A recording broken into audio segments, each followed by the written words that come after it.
What is going on, everyone? It is Tyler McKinney back here again, and today we're going to look at some XFL Fantasy Football. If it's your first time here, hey, glad to have you. If you're a return viewer, thanks for coming back and thanks for watching more videos. And if you haven't yet, why haven't you subscribed yet? Come on, man. Seriously, you're watching the videos, you should subscribe. All right, I'll tone it down a little bit. I'm just joking and that with it, but seriously, all the support I could get, I truly appreciate every one of you guys out there. You know I do. And if you can, leave some comments. We'll talk down in the comment section because I want to hear your guys' idea on this subject as well. All right, let's quit goofing around and let's get right into it. Today, we're going to get into part 2 of our series on look at the XFL Fantasy Football. If you haven't watched the first part, you probably should go watch that first because I kind of go over kind of everything very quickly, but and I don't stay on one topic very long, but at least I'll give you a kind of an overview of what we're kind of dealing with. So go ahead and click that card that I'm going to put up here and watch that first, then come back to this video. All right, this is part number 2. And in part number 2, we're going to just look and see just exactly how many teams you should have in your XFL Fantasy Football League. Now, for me, I'm kind of looking at more of a traditional style of a model. So it's going to be kind of one that's going to go week to week to week. It's not going to be these like one and done weeks or anything like that. So we're going with that traditional model. So when we look at this, we're looking at this, how many teams you should have. And realistically, I think the magic number is somewhere between 4 to 6 teams. I think once you get higher than that, I think you're really limiting yourself and really eliminating the fun that you can have. Because for me, fantasy football really revolves around kind of that fun factor. And what it's always done is allowed me to kind of have other guys to root for that weren't necessarily on my favorite team. You know, as you know, I've said this before, I'm a Cowboys fan, but having fantasy football has allowed me to not only kind of have other guys to root for, but also kind of kept me up with the game. And, you know, I get to enjoy the game more and, you know, I get to root for some things and hopefully root for some guys to win and root for some other guys to, you know, not play as well. That kicker to miss that last field goal and all that stuff. If you haven't experienced it yet, you guys are going to love getting into that, especially with the XFL. It's first time, it's new, it's fresh, it's going to be exciting. But I think that 4 to 6 team leagues are going to be the best for you. There's only 8 teams in the XFL. So when you look at things like quarterbacks and tight ends and defenses and kickers, there's only really going to be one starter and really one player that from each team. So there's really going to be 8 that you're really looking at, especially with the quarterbacks, the defenses, and the kickers. So there's really going to be 8 guys that you can look at. So when you start getting over that 6 mark, it really leaves less and less of a pool of players to pick from if if the quarterback that you start with isn't good. And so with that, as I'm looking at it, you know, I like, for me, I think if it really depends upon who you're playing with, right? So if you've got a group, let's say you've got your normal 10-team league with your group of 10 guys and you guys do it every year, you do it all together. Here's my suggestion. My suggestion to you would be to break the league up and do 2 5-team leagues. I think that would be great. I think it would be good. And I think that it would be pretty cool. And what I would do then is I would also maybe play off of each other with the fact that do kind of a points system.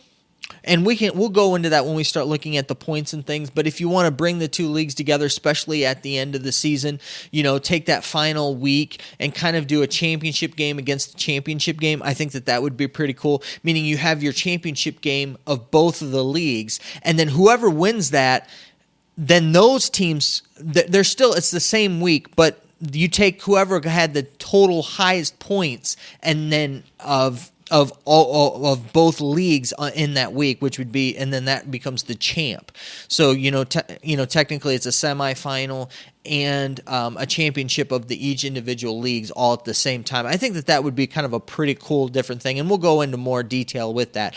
But so if you're doing that traditional 10-team things. That's how I would do it. If you're normally an 8-team league, I would break it up into 4 and 4. That would it'll fit nicely, nice little pocket in there, and I think that would be really good. And if you like the channel, if you're normally a 12-team league, I would maybe even go into breaking that down into probably 3-4-team leagues, as opposed to breaking it down into 2 6-team leagues. Now, I think that you can do that, but I think that if you ask me, I think the 4-team league is the sweet spot.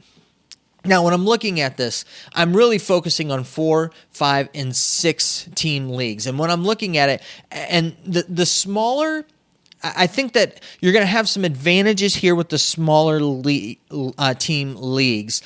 Here's the advantage that I think that you have of it. If you're a very active type of players, meaning you like to go in each week and week out and really look at the nitty gritty and to see who's gonna be the best, and really work with waivers and really move personnel around and try to figure out the best thing. I think a 4-team league or a 5-team league will probably be the best spot for you, because there'll be more of a player pool to pick from when, you're just like, I don't know about this running back. And so you're going to have more players to choose from and more chances really to kind of refine that team. So if you're into that type of a process, that's definitely where you're going to want to go as a 4 or a 5-team league, depending upon, again, how many people you have in that with it. So I think that's kind of where you want to, that's kind of a nice spot. The downfall with that is that there's less players playing.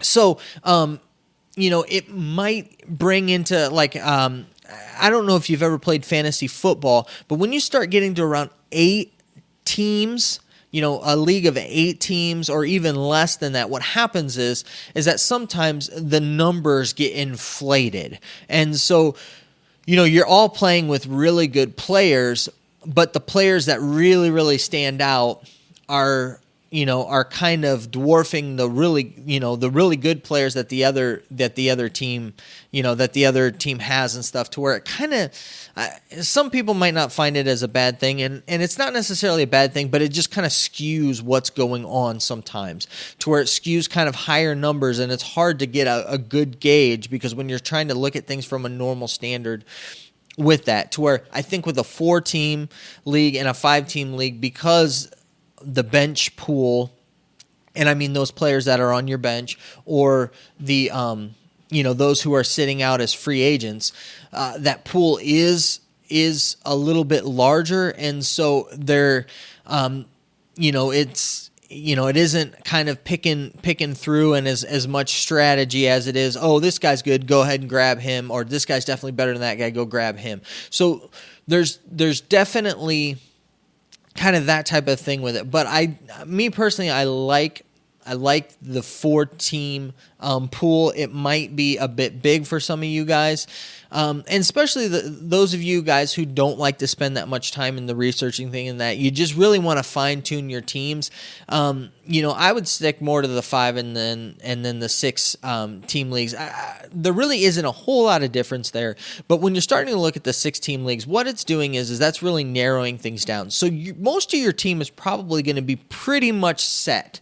You're going to make tweaks here and there, but really you're not going to be in the nitty gritty of everything every week like you will with the 4-team team. So if you really want to put, some time and effort into it, and what I mean by time and effort is if you're going to be sitting working with your fantasy football team, watching waivers, and I don't know, spending somewhere around an hour or so on your fantasy football team, a week where you're really getting into the nitty gritty, doing your research and stuff.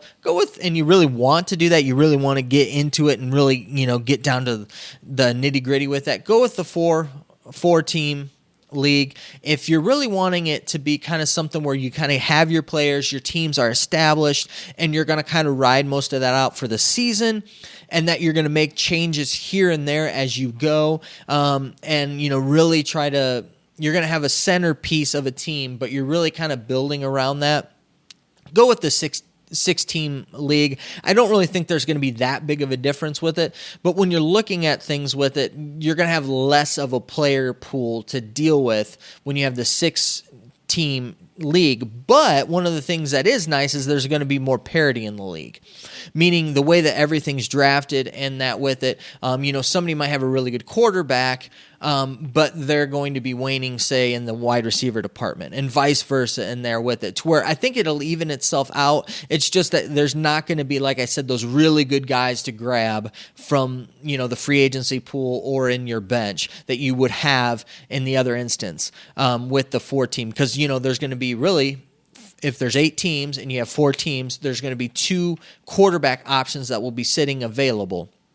Whereas with the 6-team leagues, if you only allow 1 quarterback per team, then what's going to happen is there's only going to be 2 starting quarterback options that are available for you to choose one. Well, 3 if you're thinking, if you're looking at your team. So it is kind of one of those things to where you just kind of got to look at it and kind of weigh your options with it. What are you trying to do?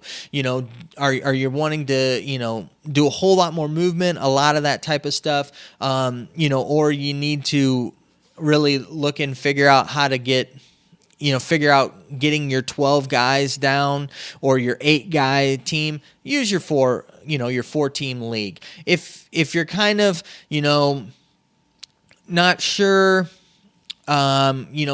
you like fantasy football, but you don't want to do a whole lot with that, then what I would suggest doing, go with your 6-team league, especially if you've got 12 guys, and that with it, I think that's a nice sweet spot. One other way that you can do it is just to really, break it up based upon the needs and what with everyone has. If you got 10 guys, you could break it up into a 4 and a 6. You could break it up into 2 leagues of 5. You really, the sky's the limit here on what you can really do with that. And like I said, especially when you get to the end of the playoffs with that, you can have, each league have their championship game, and then you take those 2 winners, and whoever had higher points is your overall champion of your total group. And that's an easy way to do it, and get a champion and add both of the 2 leagues together, so to say, with that. But yeah, just, tailor it towards your guys' tendencies, how you're normally playing, and, figure it out from there. If that's, less players and, more options so you guys can do more, or if it's kind of, you've kind of got more of a steady team, and, it's just kind of more of a set thing, and you do some things here and there, then go with a bigger team league. And really the main thing is just have fun. So whatever you do, create the league in a way that you and your group of friends or whoever you're playing with, you guys can have fun, because that's really, at the end of the day, why we're doing this. All right, I'd love to hear your thoughts down in the comment section. What do you think is a good fit for your fantasy football league? What's the exact number for you? All right, well, I know that you're busy and know that I'm busy, so let's get on out of here. You have a good night. Bye.